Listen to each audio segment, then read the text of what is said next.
नमस्कार दोस्तों, फार्मिंग तकनीक पर मैं आशीष मोरछले आपका स्वागत करता हूं। दोस्तों आज मैं आपको एक ऐसे किसान से मिलाने वाला हूं जो हमारे एरिया के यानी कि खंडवा ज़िले के बहुत प्रभावशाली इंसान हैं दोस्तों।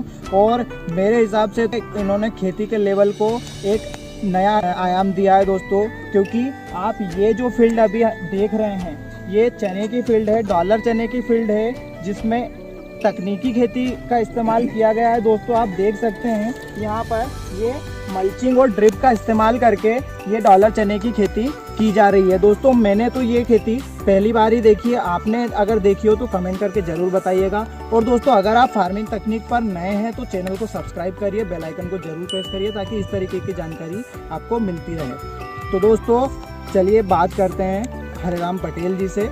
नमस्कार सर। नमस्कार सर, आपका एक बार पूरा बता दीजिए। मैं हरिराम पटेल, ग्राम लाड़नपुर, जिला खंडवा। क्या सोच थी आपकी कि हम जो है डॉलर चने इस पद्धति से इसकी खेती करें, इसके पीछे क्या सोच थी? क्योंकि हम भी डॉलर चने की खेती तो करते हैं लेकिन हम तो ओपन फील्ड में सीड ड्रिल के माध्यम से उसकी बुआई करते हैं, लेकिन आपने मतलब क्या सोच के ये डॉलर चने की खेती इस तरीके से की है? ऐसी चर्चा चलती थी कि ड्रिप पे डॉलर की चने की खेती पे एवरेज बहुत अच्छा आता है, तो हमने सोचा कि उसको ड्रिप की बजाय मल्चिंग पे करके देखें तो कितना एवरेज आता है।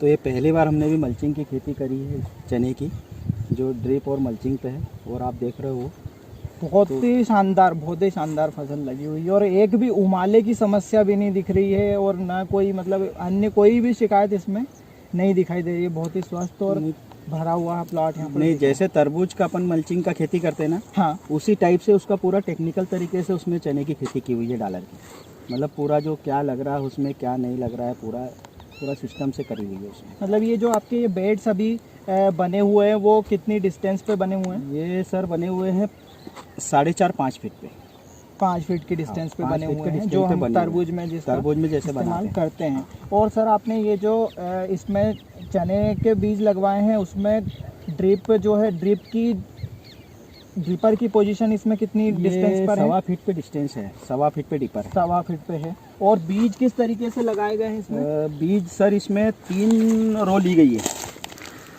एक ये है, हाँ, एक ये है, हाँ, और एक ये है। और ये बीच में इसके पास में ये ड्रिप के पास में है, हाँ, और एक ड्रिप के साइड में और एक ड्रिप के इस साइड में।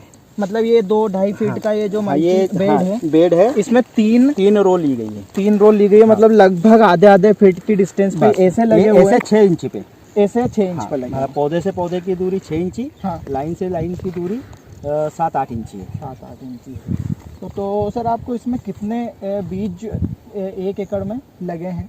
ये समझ लो ये 75 डिसमिल है।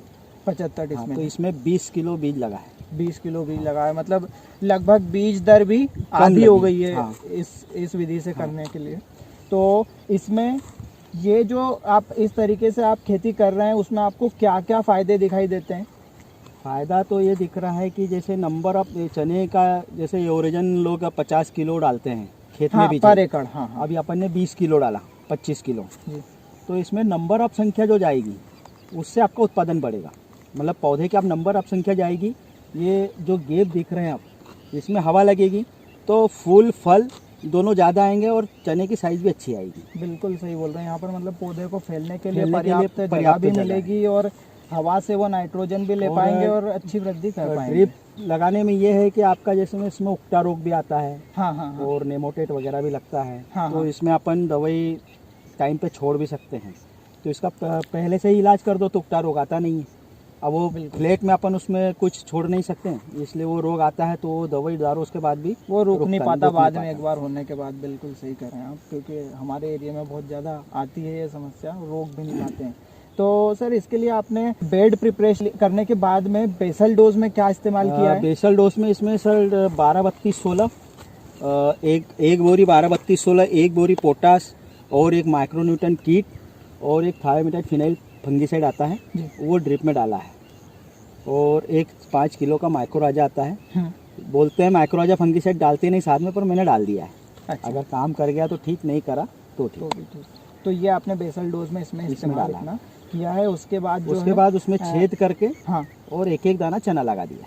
मतलब एक एक बीज लगाया है। एक एक बीज ही लगवाया है मजदूर से। और इसमें आपने ड्रिप पहले खेत में नमी बनाकर फिर लगवाए हैं, हाँ, या फिर पहले चने नहीं, लगवा नमी दिए हैं? बनाकर फिर लगाया है। सर अब मैं ये जानना चाहता हूँ कि इसमें आपने कैसे कैसे कितनी सिंचाई की है, मतलब जल प्रबंधन इसका कैसे किया है? इसको पहले तो पानी दे दिया था बेड में, फिर बीज लगा दिया, हाँ फिर 1 घंटा पानी दे दिया, हाँ फिर उसके बाद में 5-6 दिन बाद में फिर जो बीज मोड़ा पानी बोलते हैं उसको, हाँ। तो 6 दिन के अंतराल पे फिर उसको पानी दिया, फिर 20 दिन 25 दिन बाद में फिर पानी दिया, दूसरी सिंचाई करी, जी फिर उसके 20 दिन बाद में फिर तीसरी सिंचाई करी, ठीक है। और अब ये चौथी सिंचाई उसमें जाएगी। पर पानी का जो रेशो है वो 1 से 2 घंटे का ही है, बस 1 से 2 घंटे ही बस आपको ड्रिप चलाना है। ठीक है। और जैसे अब ये इस स्टेज पे आ गई है, 3 सिंचाई इसमें अभी हो चुकी है, चौथी सिंचाई अब करेंगे आप? करेंगे।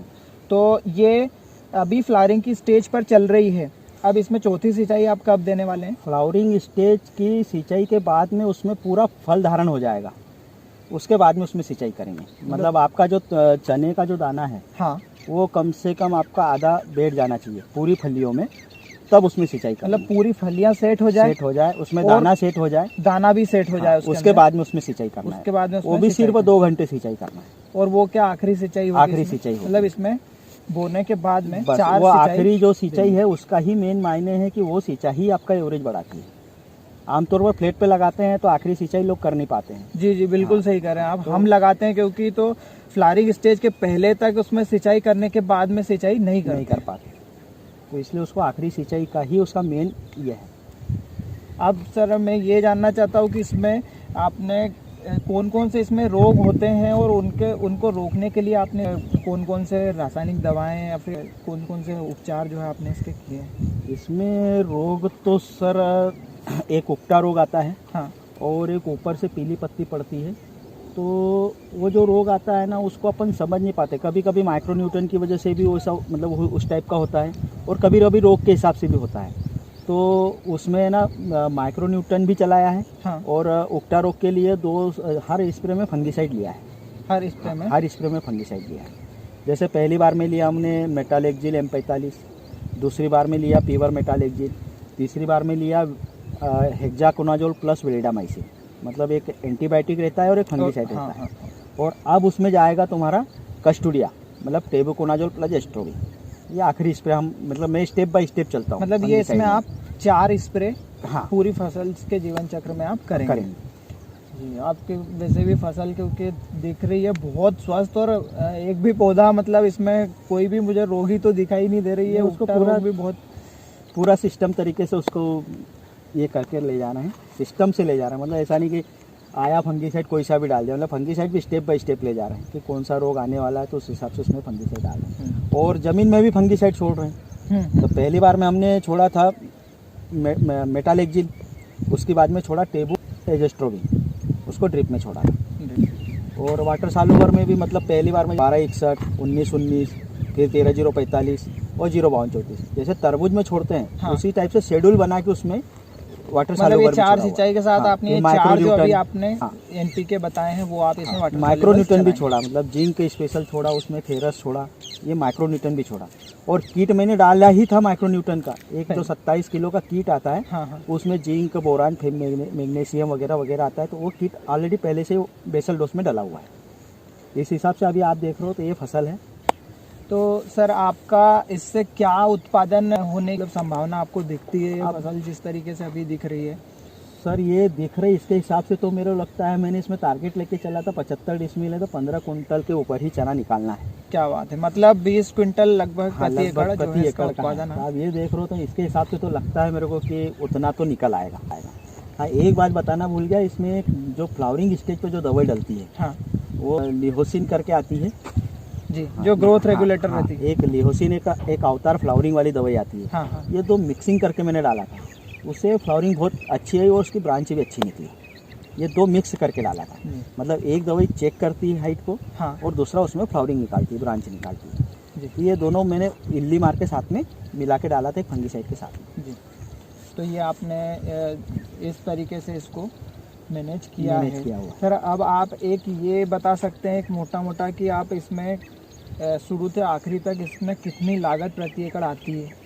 ये सर लागत इसकी ये मान के चलो कि अगर ड्रिप मल्चिंग का पूरा जोड़े, हाँ, तो तो समझो 8,000 की तो मल्चिंग हो गई। हाँ और 6,000 की मैंने ड्रिप लगाई हुई है, 5,000 की जी। और उसमें बीज लगा है 20 किलो। तो 10,000 रुपये कुंटल के हिसाब से बीज लाया था, तो 2,000 का बीज हो गया और 1,000 रुपये का मजदूर हो गया। और DAP, पोटास और माइक्रोन्यूटन और फंगीसाइड और माइक्रोराजा, ये समझ लो इसका लगभग 3,000 के आसपास में हो गया। पोटास अब महंगी हो गई, मैं लाया था जब सस्ती थी, तो उस हिसाब से उसका 3,000 का डोज हो गया। अब उसके बाद में वाटर सालोवर 3-3 किलो चलाया है, तो 2-3 हज़ार रुपये का खर्चा वो जो जोड़ लो, और 2-3 हज़ार रुपये का स्प्रे का खर्चा जोड़। तो ऐसा मिला के मतलब ये मल्चिंग का अगर सही जोड़े हाँ तो 20-22 हज़ार के आसपास में खर्चा बैठेगा 1 एकड़ का, 20 से 22 हज़ार रुपये खर्चा जी।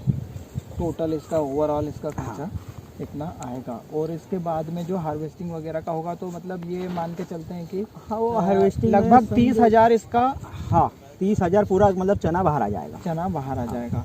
और जैसे इसका 20 क्विंटल उत्पादन ले लेते हैं प्रति एकड़, हाँ तो सर ये डॉलर चना आप एवरेज किस रेट पर बेचते हैं? जैसे डॉलर चने ये सर पिछले साल इसी खेत में था, तो मैंने 9,000 का बेचा था। 9,000 रुपये क्विंटल का आपने फ्लेट बेचा? में फ्लेट से बोया था। हाँ हाँ। तो 9,000 रुपये कुंटल बेच के आया था।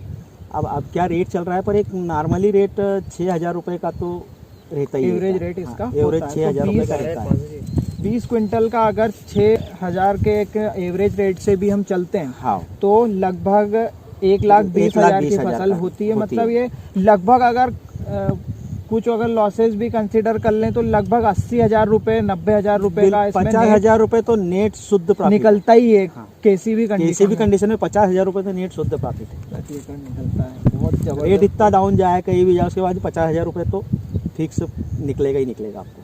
मतलब आपने अगर चना बोया है और अच्छा तरीके से खेती करो, तो आप 50,000 तो समझो FD कर रहे हो कि 3 महीने बाद 50,000 मिलना ही है। तो सर ये इसमें आपने ये डॉलर चने लगाए हैं, ऐसे ही आप कोई अन्य चने के पे भी आपने ट्राई किया है? ये नहीं, अभी तो ये डॉलर पे ही करा है। इस और सिस्टम से? हाँ, और डॉलर का ही मेरे को सही लगता भी है कि डॉलर ही बढ़िया एवरेज देगा इस पे। हाँ, बाकी दूसरा क्या है कि वो अभी देता नहीं देता है, वो तो वो देखना भी बाकी है, जो आपके माध्यम से हम जरूर देख पाएंगे। सर बहुत अच्छी जानकारी हमको आपने दी है और बहुमूल्य समय भी आपका दिया सर, इसके लिए बहुत बहुत धन्यवाद। दोस्तों आज आपने देखा कि कितनी ज़बरदस्त तरीके से ये खेती जो है वो ड्रिप और मल्चिंग के माध्यम से डॉलर चने की खेती मेंटेन की गई है। दोस्तों कई फ़ायदे होते हैं, सबसे बड़ा फ़ायदा मुझे दिखता है कि यहाँ पर खरपतवार का एक तिनका भी यहाँ पर मुझे दिखाई नहीं दे रहा है। दूसरा ये जो है इसमें आप ये पर्याप्त जो है इसके लिए हवा अवेलेबल होती है, तो ये नाइट्रोजन पौधे जो है वो वाटर सॉल्यूबल्स और ये फर्टिलाइजर्स के अलावा जो है हवा से भी बहुत ज़्यादा अच्छे अमाउंट में नाइट्रोजन ले पाते हैं। ये अच्छी ग्रोथ आप खुद देख सकते हैं। इसके साथ जो है उत्पादन 20 क्विंटल प्रति एकड़ का दोस्तों, जो कि बहुत कठिन है इस चने का लेना।